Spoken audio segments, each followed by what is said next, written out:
Alrighty, we are here with Ben Erwin, CEO of Charitybuzz, one of the most charitable and buzzy companies you'll ever come across, as they say. But no, Ben, super excited to speak with you and talk all things Charitybuzz and really the combination of entrepreneurship and philanthropy. Ben, thank you so much for joining. How you doing today? I'm doing great. Thanks for having me, man. I'm excited. Of course, back at you. And we have to shout out our mutual friend and one of the awesome people on your team, Matt Chef. I call him Chef. You probably call him Matt, but I go way back to the Sammy fraternity in college and even pledgeship with him. And so this is like an interview, long time in the making, but I know how much he loves the organization. So shout out Matt. Now's your chance. What questions do you have for Matt about Matt in college? I think we have very different relationships with Matt, very different histories. So slightly. I mean, I would love to know what Matt was like in college in a fraternity, but I also don't want you to do too much disclosing here. That's going to put him in a difficult situation. So maybe just one of the best stories you have about Matt that's appropriate to share on the podcast. Well, unfortunately, none are appropriate to. No, I'm just kidding. No, we go way back, and I think the time he was in prison was pretty crazy. No, I'm just kidding. No. We have so many great times together. Actually, one of the craziest best memories we had together was actually we had our walkout one week when we were pledging. We had a trip up to Chicago, and Matt selflessly was he was one of the people in the pledge class that had a car, and he selflessly was like, hey, we could take my car, packed a bunch of people in the car, we drove up to Chicago, and it just turned out to be an awesome weekend. It was kind of the break from the typical pledging and studying and everything that for me freshman year, for Matt sophomore year. And I think one of the best memories from that Chicago time was one, checking out Northwestern's campus and just kind of seeing that college life and seeing another Big Ten school like that. I know you're a Big Ten fan. We'll talk about that in a bit. But also we got to see a White Sox game and had really good seats for that. I'm a Cleveland fan, so a little bit in the bed of the enemy there. Yep. But so many it was just an awesome time with that. So but overall I just think Matt was pledge class president and just had such a reputation of being so selfless and generous and helpful and seriously one of the funniest people I've ever met. So we go way back, and then we'll save that time he was in maximum security prison for another conversation. It was a short stint though. He disclosed it when he applied here, but yeah, Matt is told all the time in the office that he's the funniest person. So now he self-acknowledges as the funniest person. So I guess that's continued. Just got to make sure it doesn't go too much to his head. Yeah, exactly. We could edit out the past 3 minutes. But no, speaking of Big Ten, so I know you have a lot of IU people on your team. You also are a big fan of Ohio State football. Where did that come from? So it's the Ohio State.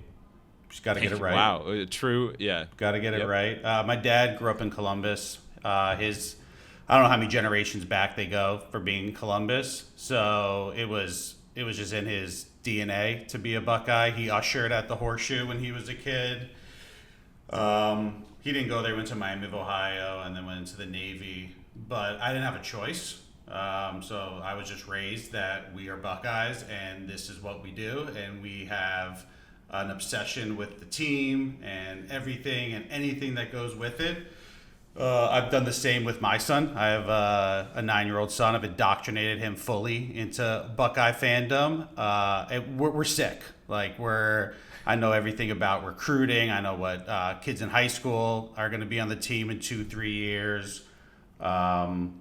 I take these games way too seriously. I've been known to cry during wins, during losses, and I have really, really high expectations this year. It's win or bust.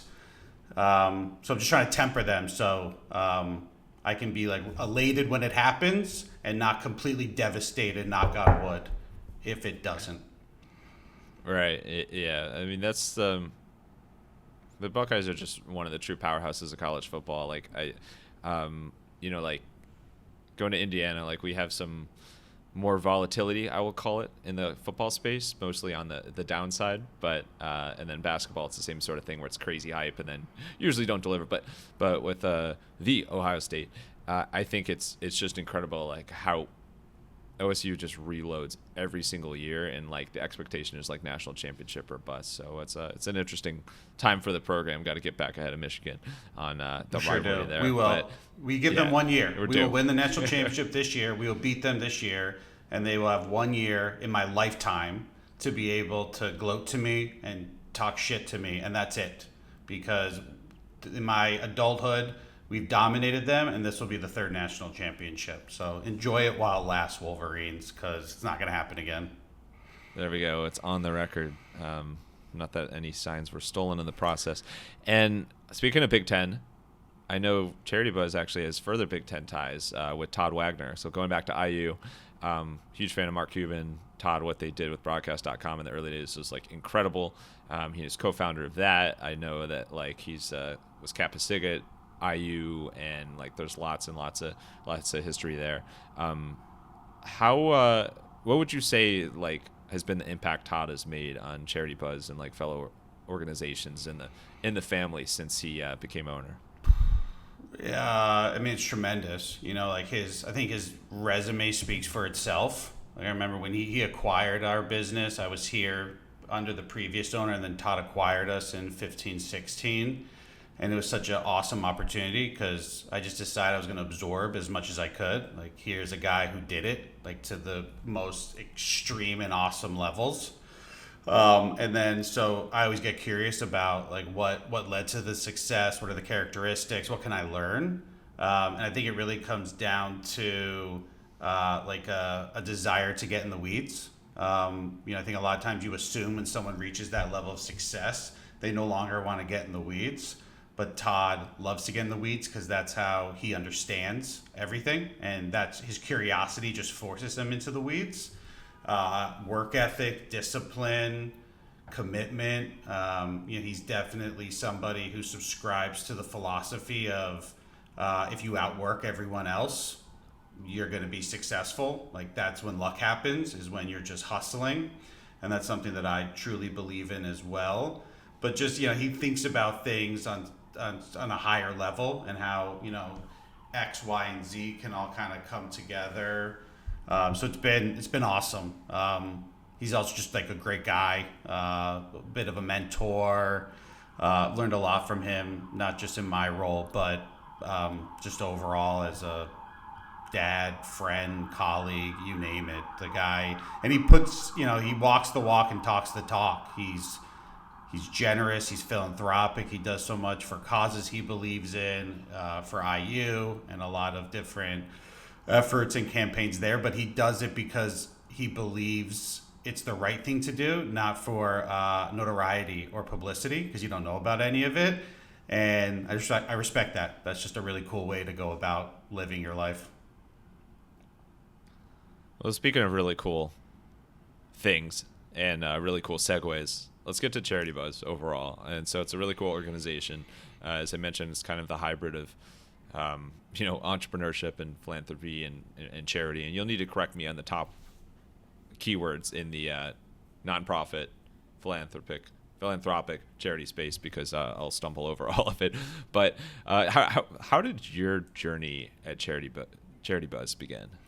Yeah, so I went to school in D.C. I went to George Washington, and I went there because ever since I was like 12 years old, I decided I was going to be a lawyer. So I needed to major in political science, and D.C. was the best place to go study political science. I didn't get into Georgetown, so I went to George Washington. And while I was there, I realized I didn't want to be a lawyer. I didn't want to have my entire career surrounded by billable hours. Like I wanted to just figure out something else.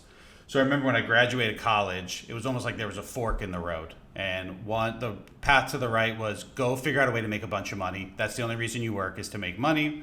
And the other fork was go change the world.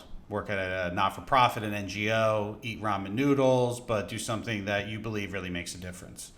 And naively was like, I'm going to take the one to the right. Like, I'll make a bunch of money, then I'll give money away. And that's the only thing that matters. And I vividly remember a conversation I had with my sister, who's 5 years older, but thinks she's way wiser than that, where she was like, you're an idiot. Like, you think all that matters in your career is making money? Like, get ready for a reality check. I was like, you don't know what you're talking about.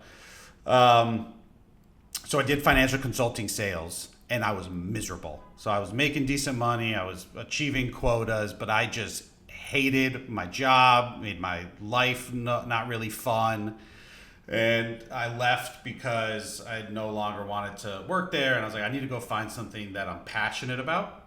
So I first started working at Callaway Golf. I'm a golf nerd, fanatic.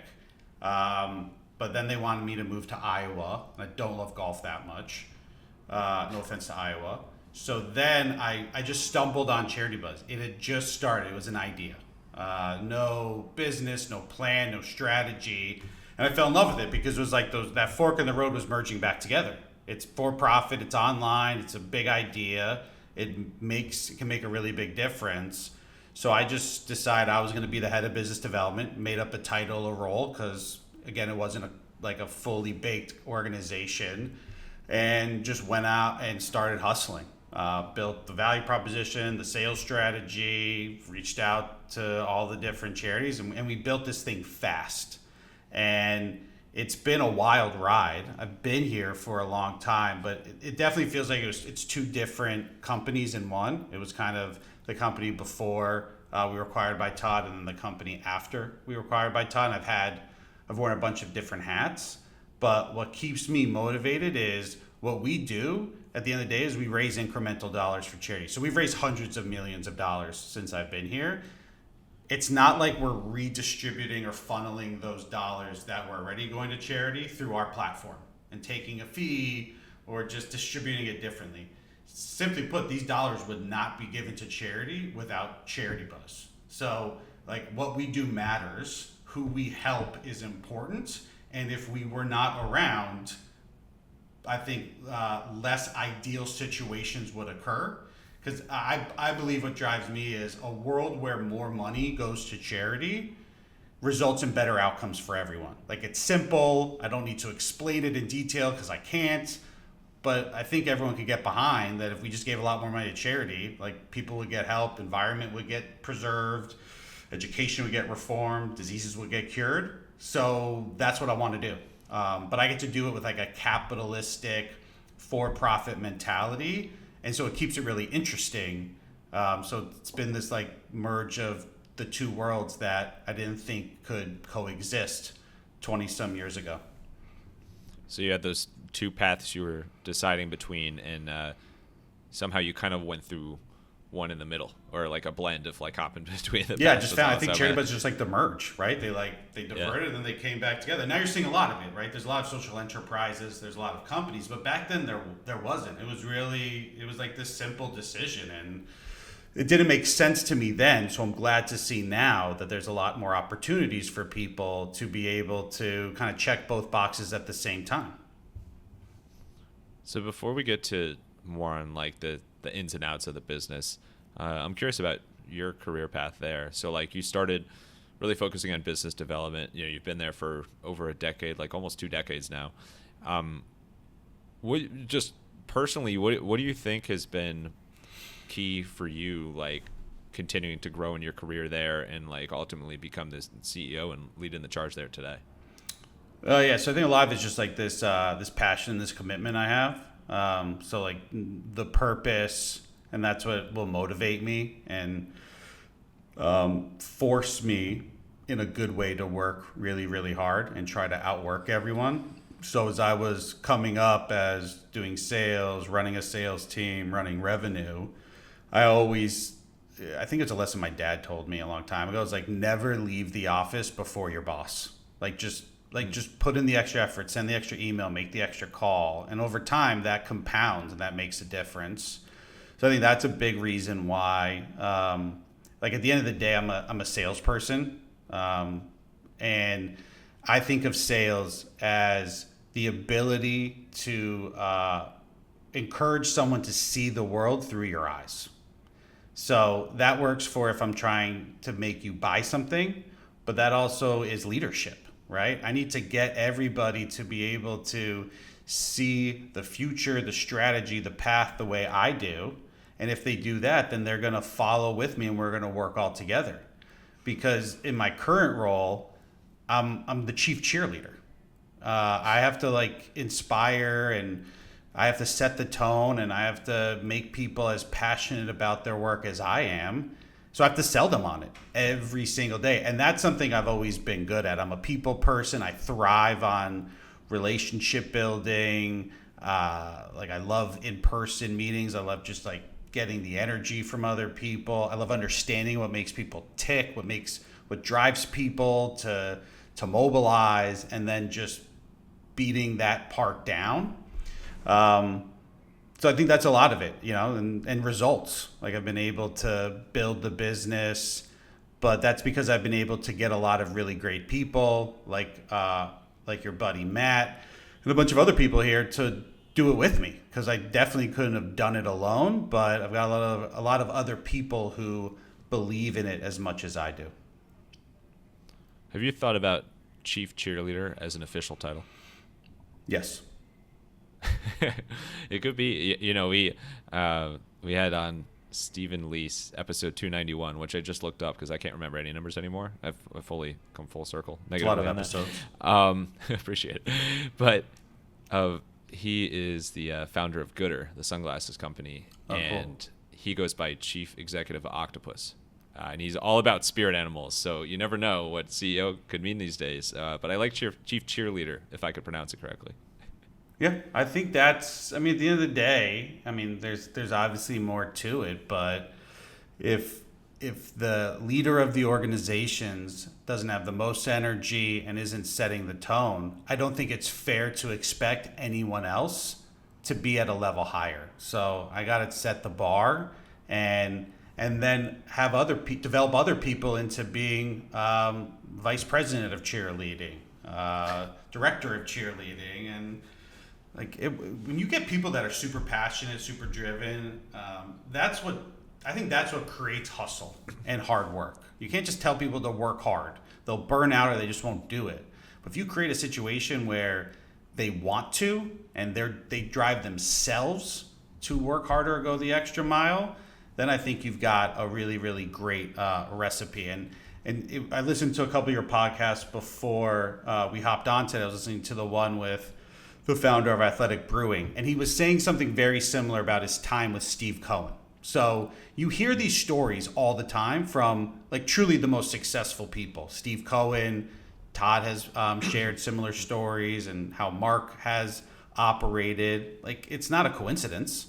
This is what separates the great people and leaders from everyone else. They work their butts off, but they force other people to work their butts off by inspiring them, not mandating it.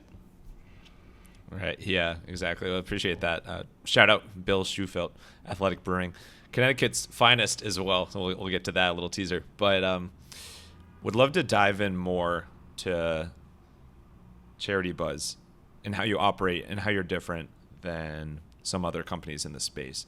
So for anybody who's not familiar, what type of experiences and events do you provide that add a pretty interesting wrinkle to what some might say is a typical charitable company?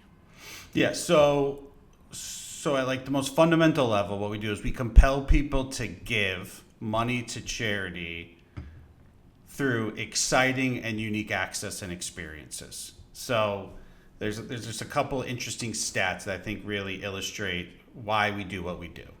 So back in the 70s, they started to measure the percentage of GDP that was donated to charity. It was 2%. It's 2% in 2023. It hasn't changed. In 50 plus years, we've been stagnant. So the relative amount of money that goes to charity is the same. And if you think about it, it shouldn't surprise you. Have charities evolved and innovated? No, it's the same. They ask you to give money to their cause. It's the same practices and activities over and over again.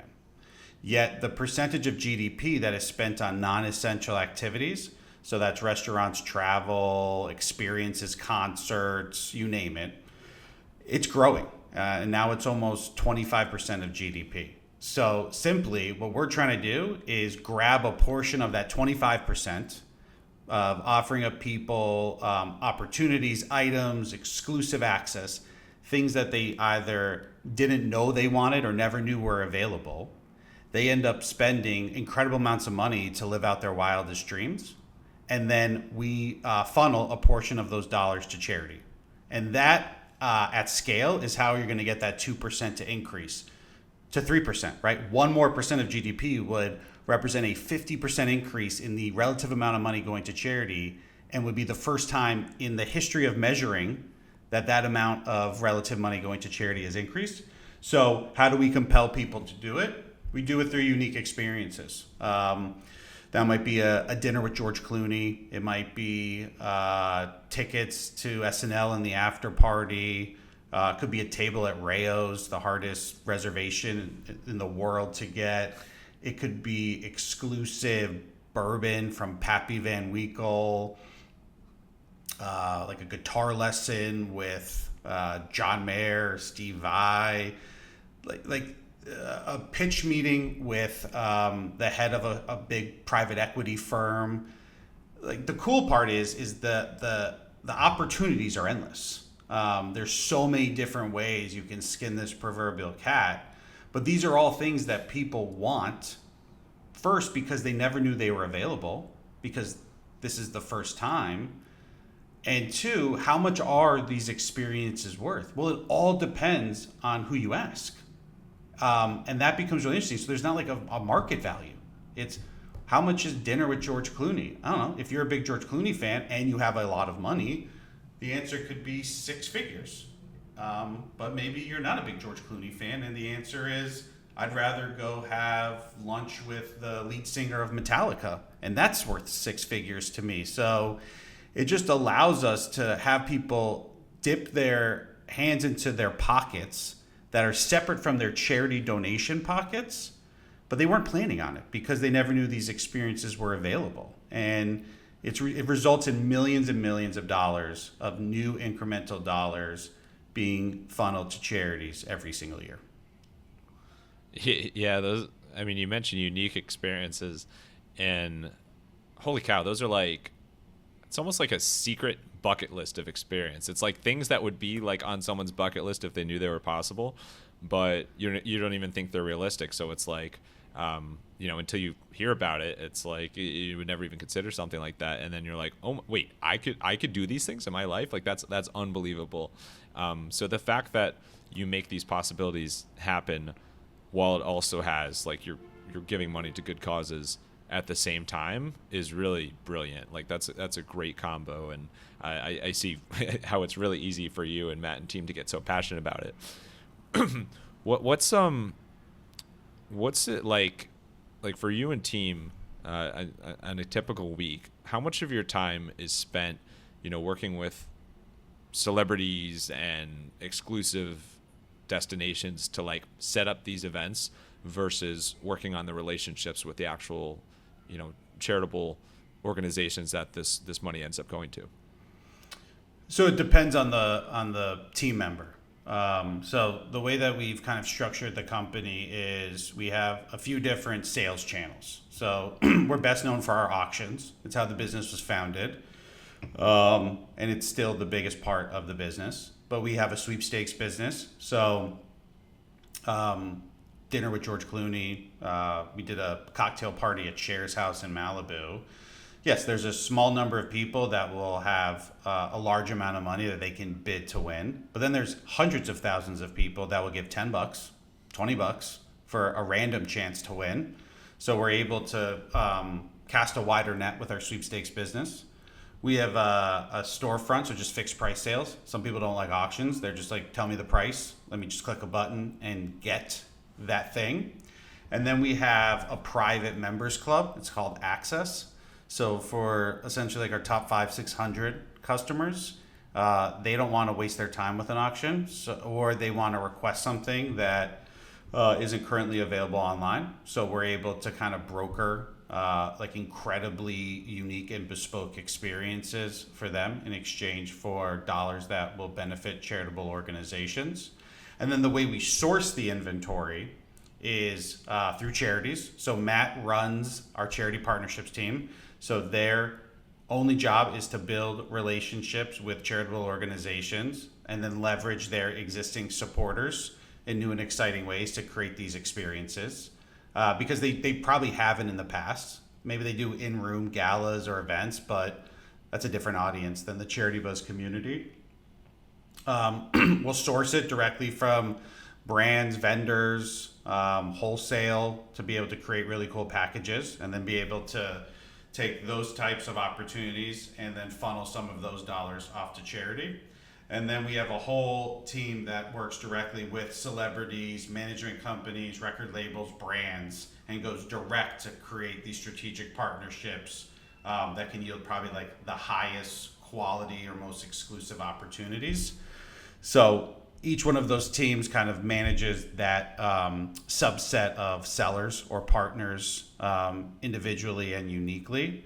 But that's all they're doing is like their function is building, cultivating relationships to acquire the type of inventory we know will yield the best results for them and their charitable recipients. So you got the full team. The team of cheerleaders is has very versatile skill sets as well in terms of working on those partnerships there. In terms of how the business has grown and evolved over the years, like what do you think is a decision that you made or like a change that how you've operated that has been most instrumental in attracting more of these unique experiences and attracting more charities that want to partner with you guys? It's a good question. So I think it's the diversification of the revenue channels. So the way the business was originally structured was we did one thing. We ran auctions with charities. And we originally ran those auctions with charities around their large-scale fundraising events. So spring and fall were really busy. And then summer and winter were pretty dead. It wasn't a business. It wasn't sustainable. It didn't scale. So first we created more of a platform so that you didn't have to do this around your event, right? We tried to understand more and more like what is the day-to-day, what are the pain points for a fundraiser at a charitable organization, and then what can we deliver to them that kind of speaks to or complements what they're going through. So that was one. So then we create more normalization, year-round inventory. That helps us build more and more of what our biggest asset is. So our asset is we have hundreds of thousands of customers that are loyal to Charitybuzz, affluent, socially conscious, want to do all this awesome, crazy stuff. So any charity kind of can just, or seller can just plug into them. It's not their existing donor base. And this is the big difference, is we're not using technology to say, hey, here's an auction, now go promote it to all of your existing supporters. That doesn't take advantage of the most fundamental purpose of the internet, which is distribution. Like, how about you use this and go in front of completely new people, because that's how you're going to drive incremental dollars. The second part would be the diversification. So that's from the revenue channels that I just mentioned, the auction, the sweepstakes, the storefront, the private sales, and then the different ways we get the inventory through charities, direct, or our like source vendor model. And fortunately for us, a lot of this was starting to be set up prior to March 2020. Because if you think about our business in March 2020, we had quite a bit of headwinds. What we traditionally have sold are intimate experiences surrounding large-scale events. Well, those got wiped off the map. But we also had thousands of those that were scheduled to happen in 2020 that had to be put on pause, rescheduled, delayed. So that was just an incredible amount of administrative work and customer relationship management. But then we had some tailwinds. We're an e-commerce company. We're not a cruise ship company. Like there was an opportunity for us to get through this, and we knew we had to because our charity partners were getting hit and hurt by this more than anyone. Nobody was giving money during the beginning of COVID, and anybody who was giving money was giving money to COVID-related charities, which makes sense, but I would argue they should be giving money to their current charities as well as COVID charities, because the situation called for more help and support because things weren't going too well. But then that allowed us to operate with a larger or wider mindset into how to get through all of this. So what we proved to ourselves when COVID hit was we weren't going to just put our heads down and say, wake us up when this thing is over and then we'll get back to work. It was, we're going to figure this out.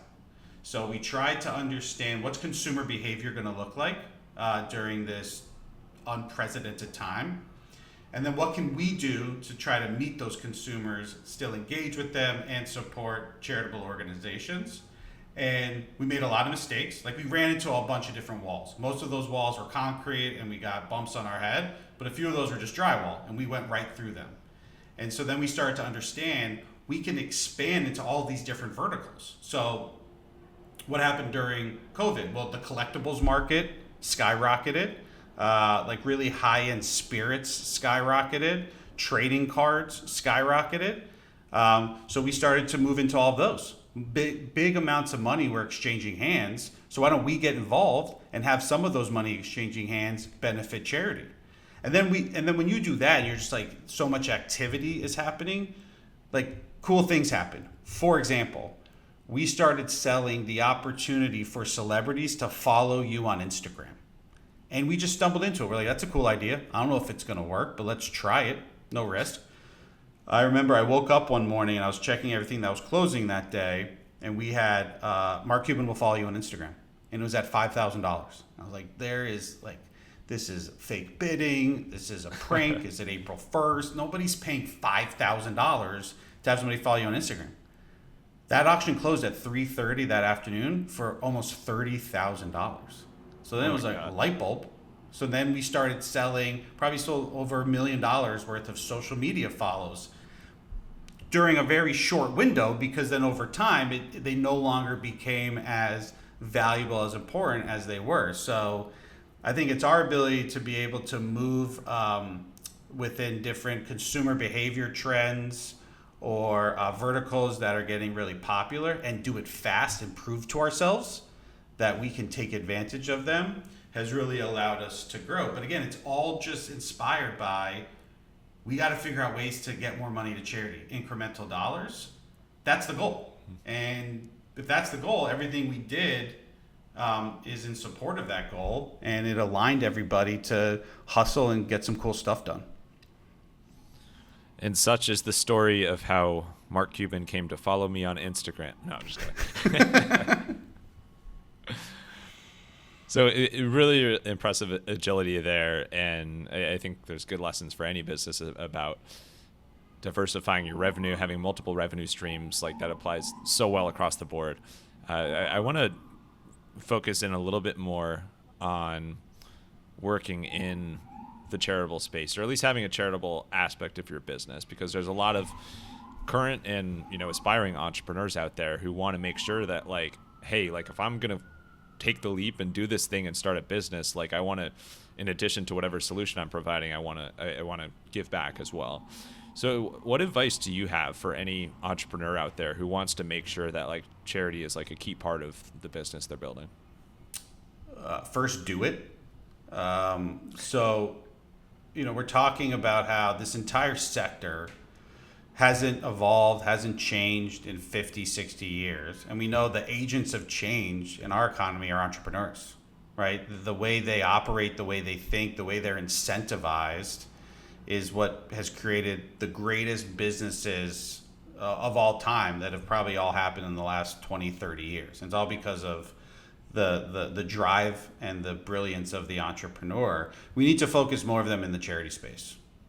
In order for, like, we ask the charity space to cure cancer, reform education, save the environment, feed the homeless. The list goes on and on.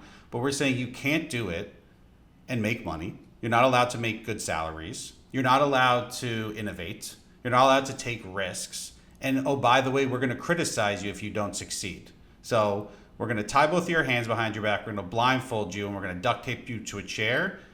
But if you don't figure all these things out, the solutions to these complex problems, we're going to be super critical of you. So, when I think a lot about this, it's again, like what I care about is output and outcomes. I care about is more money going to charity. I don't care about how it gets there or the intention behind it. I think in a perfect world, idealistically, everybody's giving money for the right reasons. They're super engaged, but we don't live in an ideal world. Like, we live in the real world. And the real world is whatever is going to convince somebody to give more money to charity, then we need to encourage it, and we can't criticize it, because once the money gets into the hands of these charitable organizations, they're going to invest and wield it however they see fit. So, you see a lot online of somebody saying, oh, this person just donated this money so their name could be on a building or a wing. Great. They gave a lot of money to charity. Like, it shouldn't be a problem, because you know what the fastest way to get anything done and the most powerful force in the history of the world is? Capitalism. But for some reason, like, capitalism and charity can't coexist. I think if we can make capitalists, even like a portion of it, a vehicle for good, we should do it, because we know it will drive what we want to happen, which is this outcome of more money going to charity. So I think a lot of people are hesitant to get into the charity sector. I think there's a lot of misnomers and just societal assumptions about the charitable sector. And I think that's what's holding it back. So the more entrepreneurs, smart people that can get in there and just focus on outcomes, not margins and budgets, like, who cares? Just, if you think you can help get this thing done, then we should go get this thing done and not worry about people questioning what your intentions are.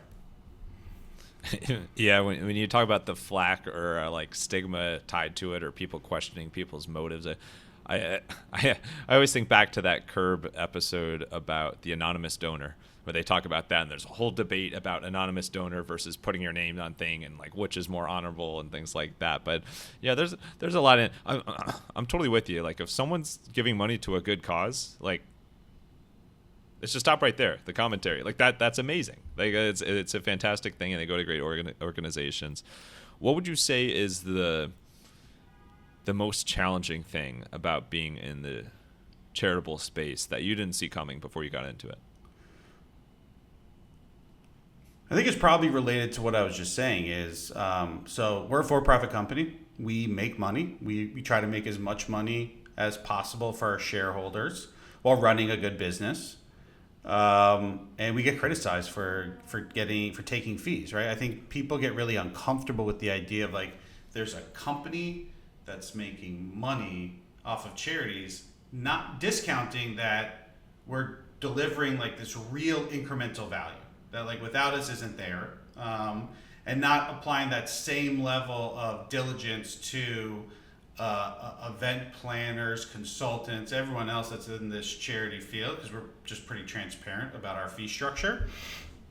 So I probably didn't anticipate it being that much, because I just believed so much that what we were doing was so necessary. I mean, think about this for a second. So we work with an organization, without naming names. Let's say it's the Food Bank of Southern New Jersey. So you're the head of fundraising for the Food Bank of Southern New Jersey. Every day you wake up and you're thinking about, how do I raise more money for the Food Bank of South Jersey? Well, your pool's the same. It's people that live in South Jersey who care about hunger, food justice, food deserts. That's it. It's probably not growing. If anything, it's probably staying about the same. But you have access to a really famous musician who grew up in South Jersey. Who cares about hunger issues?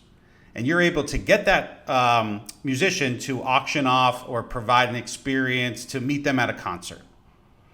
And you use a platform like ours. You're not just going out to people in South Jersey, the same base, who's not going to be that interested, who's seen it over and over again, and you put it on a global platform that specializes in maximizing these experiences for as much money as possible. And that goes for 6 figures to a fan of that musician who lives in Europe. At the end of that year, that fundraiser in South Jersey, one of their biggest single individual donations of the year, was from a human being in Europe, because they loved the access to the musician that you had. Like, that does not exist in this world without us. That's incremental. why would that person give money to that organization? And again, you could say, oh, he or she just gave money because he wanted access to a musician. Yeah, but guess what? That money went and fed tons and tons of hungry families in South Jersey. So it's like, I think there's the immediate discomfort forces us to have to explain ourselves probably a little more thoroughly than we need to at the beginning to kind of like handle those objections or those levels of unease about a for-profit company in the charity sector. Yeah, I think there should be a lot more of them. And I don't think our business model needs to be audited or criticized any more than a pure for-profit company that's making massive margins and nobody's batting an eye because their stock's performing well. Yeah, it's a beautiful thing. Well, let's wrap up with some rapid fire Q&A. Ready for it? Let's do it. All right, let's get wild. What is your favorite Buckeyes football memory of all time? Winning the national championship against Miami. I was a freshman in college. All my buddies were from Miami. They should have beat us. Maybe they did beat us for that pass interference call. Wait. We don't need to. But I got to call all of them and rub it in their face. And it was unexpected, and I loved every second of it. Yeah, that's an absolutely crazy game. My cousin Josh was at it. He made his custom OSU hand signals for it. Just crazy. Love those early, well, not, yeah, or BCS bowl games, whatever it was. What is a weird talent or a party trick you have? Like something you just have a knack for doing, but it really doesn't impact your business. You're just good at it. I don't have them, but my son, who's 9, can solve a Rubik's Cube in like 20 seconds. So if he's with me, he's my party trick. Oh, that's awesome. That's incredible. Something I could never do. I just kind of looked at it and was like, nah, somebody else can specialize in that. And it was your son. I was thinking, no, I'm just kidding. All right. What was the unique experience that you put together at Charitybuzz that kind of hit you as like, wow, we've kind of like reached a new level here? So back in maybe 2014, 2015, at that point we had specialized in experiences with A-list celebrities. And on the time of the site, we had a lunch at the Ivy in LA, like the Hollywood hotspot with a huge movie star. And everyone was super excited. That was like the perfect fit. And then we also had lunch with Tim Cook at Apple. And everyone thought that was cool, but we hadn't really done anything business-wise before. The lunch with the celebrity went for $100,000. The coffee with Tim Cook went for $600,000. And while we didn't think it was awesome there, it was the watershed moment where we launched our business experiences vertical. More charities have access to business leaders than celebrities. That's usually their board. And that actually has the potential to raise more money because there's inherent value in being able to sit down with these titans of industry. So it led us to create an entrepreneur auction, which has raised probably $10 million for charity just through, kind of like the business meeting of a lifetime, all to support great causes. And it's just opened up a whole new vertical for us. You just never know what's going to get the most interest. So it's always, that's always got to add like some more excitement whenever you list something or have an auction like that. That's awesome. All right. And then last one, what are your ties to Stam Vegas? And the term Stam Vegas, I know we mentioned it in the Bill Schufelt episode 293 Athletic Brewing, but the term Stam Vegas has been around for maybe more than people thought. I grew up in Westport, Connecticut, and still like my closest friends are all guys I grew up with, and 2 of them moved to Stam Vegas after school. They lived like right by Bedford Street, and right by where Bobby V's used to be. I forget what street it's called. Yeah. And we used to go there all the time because they had the apartment. That was just a fun place to pregame and hang out with. And my buddy Kevin and Jack used to call it Stam Vegas. And according to them, they made it up. So if anybody heard it prior to, it's probably like 2007, 2008, you got to let us know. But if not, I am crediting Kevin and Jack with developing the term Stam Vegas, which you always thought was funny because it's all relative. Like in Connecticut, it's lively, but it's not lively compared to Las Vegas. And so we always were underwhelmed when we would go out to the bars and clubs, because we were like, no, like this really isn't what Stan Vegas should be. It's not really living up to the name.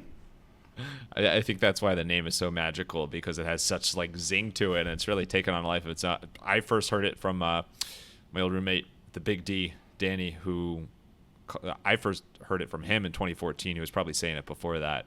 And there's billboards, there's beers called Stan Vegas beers. There's like, it's really a thing, but who knows? Your friends might have invented it. So, and now we just need a Stan Vegas sphere, and now now it will be on par with Vegas. But Ben, thank you so much. This has been awesome. Just huge fan of what you're doing, and Charitybuzz, and all and extra brownie points for having Matt on the team cheerleading. But thanks again for coming on. Where's the best place if somebody wants to learn more about Charitybuzz or find out more? Like, I know you got the entrepreneur auction coming up. Connect with the business in any way, or just connect with you. What's the best place for them to do that? Yeah, so just to stay up to date with what's going on the site, just go to charitybuzz.com, sign up for our newsletter. We add new things to the site every day. It's very dynamic, so it's the best way just to stay up to date on what's launching and what's closing. You should go to our About Us page if you want to learn more about all of our different channels. My email is my name, Ben, at Charitybuzz. Email me. I can route you to anybody and everyone, including Matt, if it's a new charity partnership. And just check out the site. Like I said, it's fun stuff. We have this entrepreneur auction coming up. It's launching on National Entrepreneur Day. Yep, that's a day. Obama created it, we learned. November 19th. Hundreds of experiences with the biggest names in business, power lunches, portfolio reviews, cups of coffee, shadow sessions, you name it. It's going to raise tons and tons of money. So if you're looking to get into an industry, a company, an investor, this is where you can get the access. You can do it and support a cause they believe in. So you're breaking the ice before you even meet them. And it might be the opportunity that will change everything for you. So check it out. And thanks for having me. This was super fun. Of course, Fat Cat. Yeah, thanks for all you do. Last thing, final thoughts. It could be one line, word of wisdom. You can sing Hang On Sloopy, whatever you want. Send us home here. OHIO. I-O. There you go. Bring on the bongos.